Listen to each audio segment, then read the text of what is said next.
Hello friend, मैं हूं आपका दोस्त अजीत। डिस्क्रीट मैथमेटिक्स के इस बेसिक सीरीज में आपका बहुत बहुत स्वागत है। जैसा कि हम पिछले लेक्चर में देख चुके थे पियानो एग्जाम थ्योरम्स के बारे में, आज का जो हमारा टॉपिक है बहुत मोस्ट इंपॉर्टेंट टॉपिक है। क्यों? क्योंकि ये यूनिवर्सिटी एग्जाम में हमेशा पूछता है। चलिए स्टार्ट करते हैं। Mathematical induction. अच्छा, जब हम बात करते हैं मैथमेटिकल इंडक्शन की, तो मैथमेटिकल इंडक्शन होता क्या है?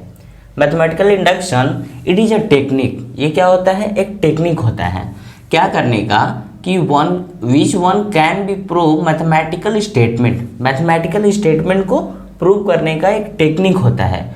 किसके रिस्पेक्ट में? पॉजिटिव इंटीजर के रिस्पेक्ट में। अभी हमने क्या बोला कि मैथमेटिकल इंडक्शन क्या होता है? एक टेक्निक होता है क्या करने का? एक कोई भी स्टेटमेंट दिया है उसको प्रूव करने का। वैसे कौन से स्टेटमेंट को प्रूव करने का? With respect to positive integer. तो आई होप आप लोग को धीरे धीरे ये कुछ इंटरेस्टिंग सा चीज़ लग रहा होगा कि ये क्या है। ठीक है, अगर हम इसके प्रिंसिपल्स की बात करते हैं तो principles of mathematical induction, suppose that हमारे पास P कोई स्टेटमेंट है। वो क्या कर रहा है? हमारे पास कोई P स्टेटमेंट है, वो statement that define on the positive integer.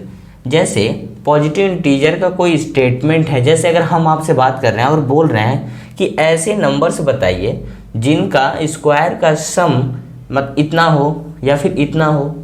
ठीक है, तो ये क्या है? एक पॉजिटिव इंटीजर का स्टेटमेंट को जैसे P मान लिया गया है। ठीक है, और इसको रिप्रेजेंट किससे किया गया है? P फंक्शन ऑफ n, या फिर P ब्रैकेट में n आप बोल सकते हैं। ठीक है, अगर ये ट्रू होता है या फॉल्स होता है इस नंबर्स के रिस्पेक्ट में, इस इंटीजर का, ठीक है, एक एक नंबर के लिए वो प्रूव किया जा रहा है। ठीक है, तो देखते हैं इसको प्रूव करने के लिए बेसिकली ये जो नंबर वाला जो स्टेटमेंट है हमारा P, इसकी दो प्रॉपर्टी होती हैं। कौन कौन होती हैं?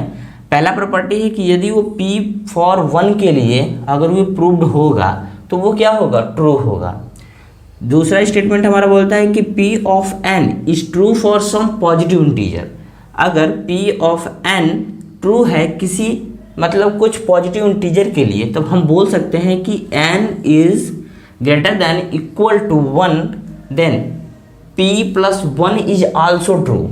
हम क्या बोलेंगे कि यदि P ऑफ n ट्रू है कुछ पॉजिटिव इंटीजर के लिए जो कि n greater than equal to 1, then P n plus 1 is true. I hope आप लोग को समझ में आ रहा होगा। देखिए, इस सब सारी चीज़ों को प्रूव करने के लिए हमारे पास बेसिकली 3 स्टेप होती है। पहला स्टेप हमारा बोलता है इंडक्टिव बेस। इंडक्टिव बेस ये बोलता है कि verified that P of 1 is true. अभी हम इसको एग्जाम्पल से देखेंगे ना तो आप लोग को 100% समझ में आ जाएगा। ठीक है, दूसरा स्टेप होता है हमारा inductive hypothesis. Suppose that hypothesis मान लिया गया कि अगर ये इसके लिए प्रूव है तो इसके लिए भी प्रूव होगा। ठीक है, suppose that P of K के लिए अगर ये ट्रू है तो हम बोल सकते हैं कि for any arbitrary values of K के लिए भी ये क्या होगा? ट्रू होगा। तीसरा स्टेप हमारा है इंडक्टिव स्टेप। इंडक्टिव स्टेप हमारा बोलता है कि अगर P ऑफ K प्लस 1 अगर ट्रू है, किसके? On the basis of inductive hypothesis.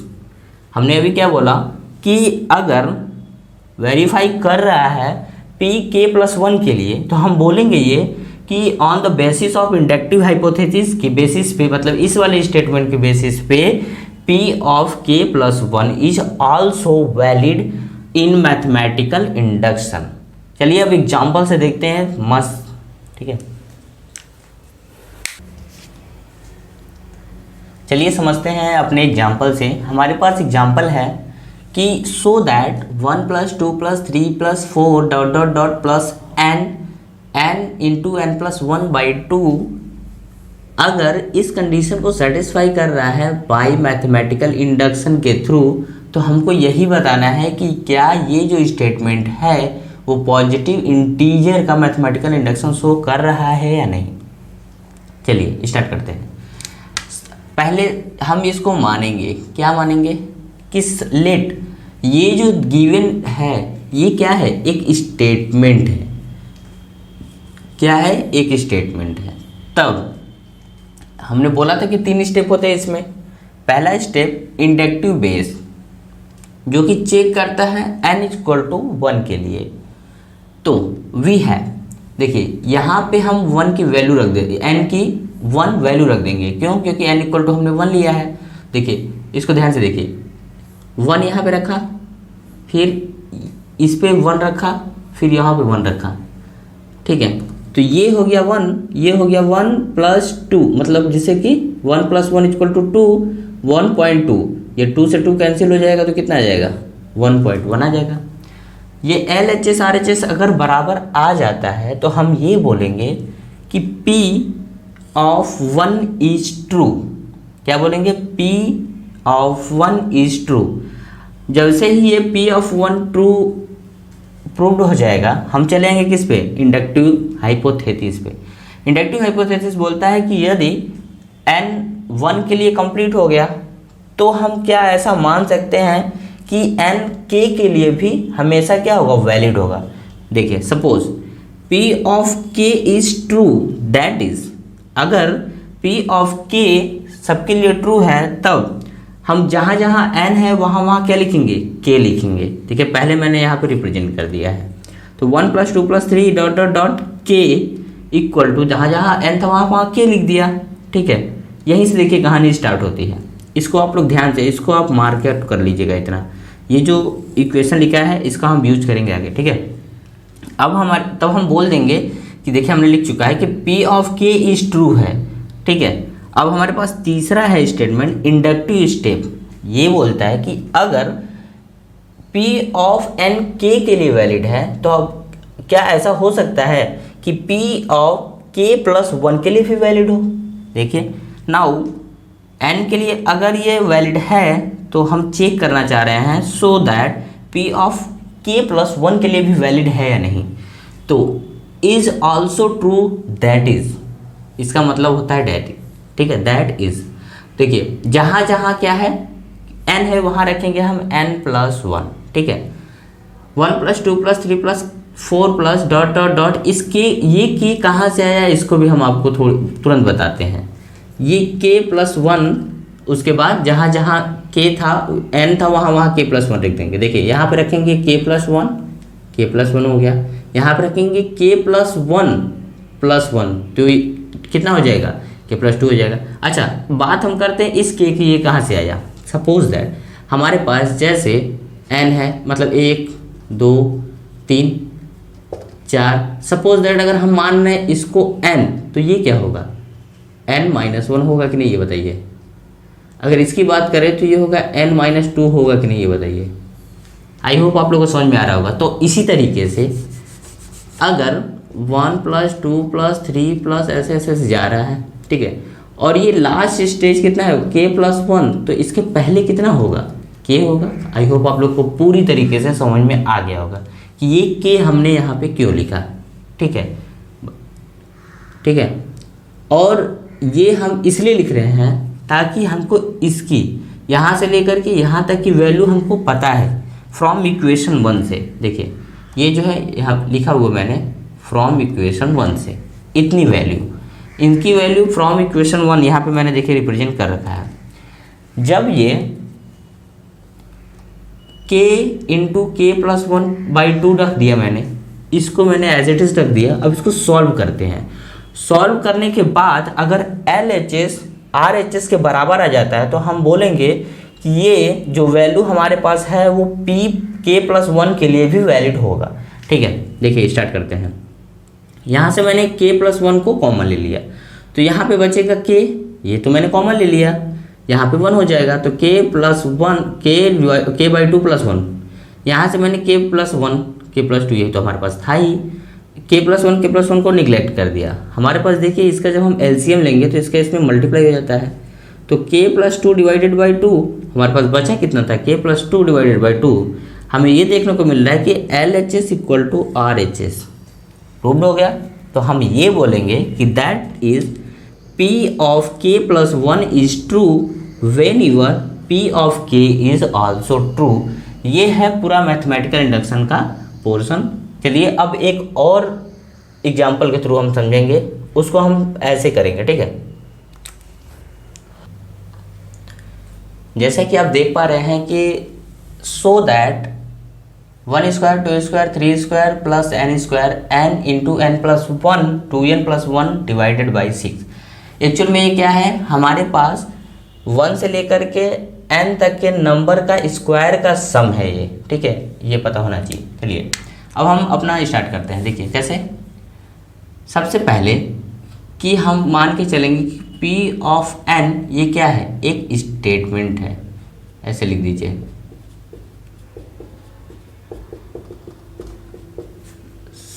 n square equal to n plus 1 2n plus 1 divided by 6। ये किसके लिए वैलिड है, n फॉर इसके लिए वैलिड है। जब हमने बोल दिया कि ये क्या है, एक स्टेटमेंट को शो अप कर रहा है, तो पहला क्या लिखेंगे, इंडक्टिव स्टेप। क्या लिखेंगे, इंडक्टिव बेस। इंडक्टिव बेस के लिए अगर हम चेक करते हैं तो हम बोलेंगे क्या ये वैलिड है फॉर n इक्वल टू 1 के लिए। चेक करेंगे, यहाँ जहाँ जहाँ n है वहाँ वहाँ हम 1 रख के चेक करेंगे। देखिए 1 का square equal to 1 1 plus 2 2 plus 1 divided by 6। देखिए ये 1 आ जाएगा, ये 1 2 3 डिवाइडेड बाई 6, ये 1 equal to 1। L H S equal to R H S. जैसे ही L H S equal to R H S आ जाएगा, हम बोलेंगे कि P of 1 is true. I hope यहाँ तक समझ में आ रहा होगा। दूसरा स्टेप लेके चलेंगे क्या, कि इंडक्टिव हाइपोथेसिस। इंडक्टिव हाइपोथेसिस के लिए चेक करेंगे, किसके लिए, for n equal to k के लिए चेक करेंगे, ठीक है। तो हम जहाँ जहाँ n था वहाँ वहाँ ऐसे, देखिए लिखने का जो तरीका होता है वो अपने आप, मतलब अपने से आप लोग कर सकते हो, इसमें कोई बहुत वो नहीं है। हम जब भी इसको शो अप करते हैं पहले इसको ऐसे लिख लेते हैं।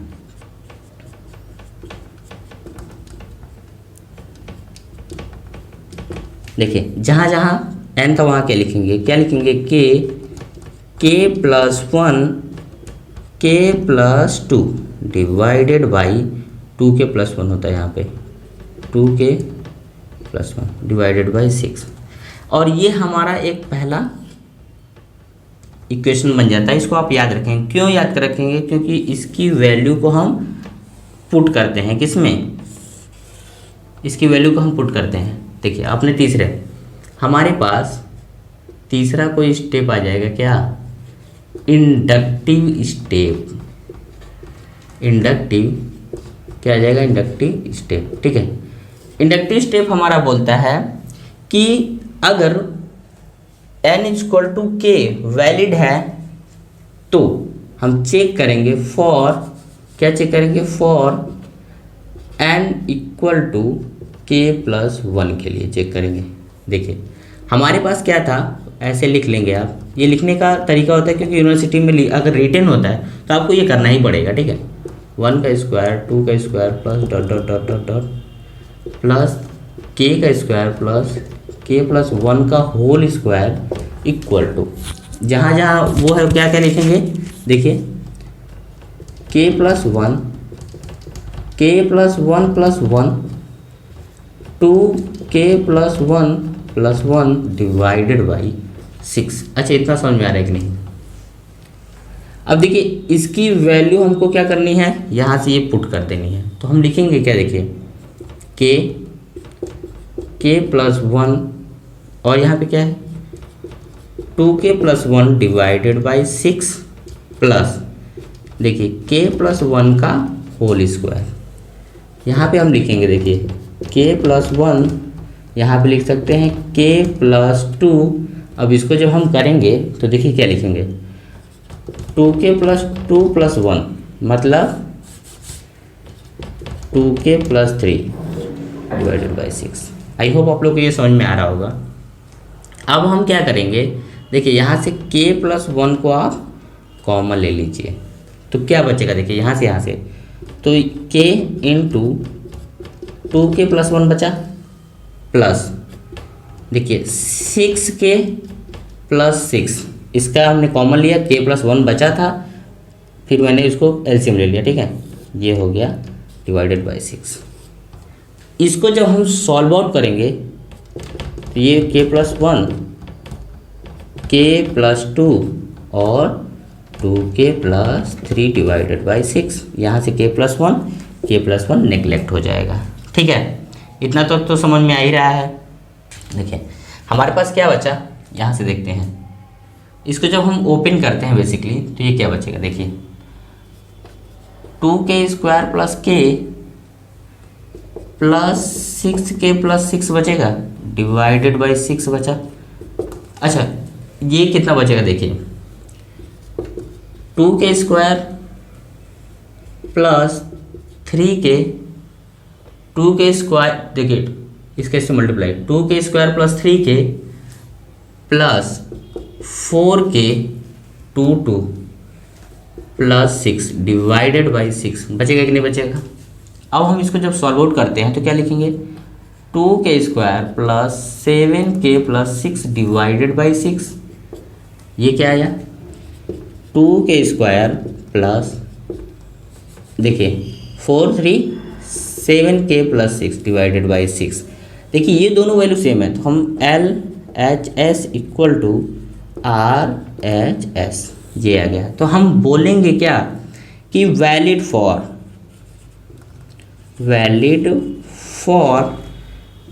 P ऑफ k+1 के लिए भी क्या है, ये ट्रू है ऑन द बेसिस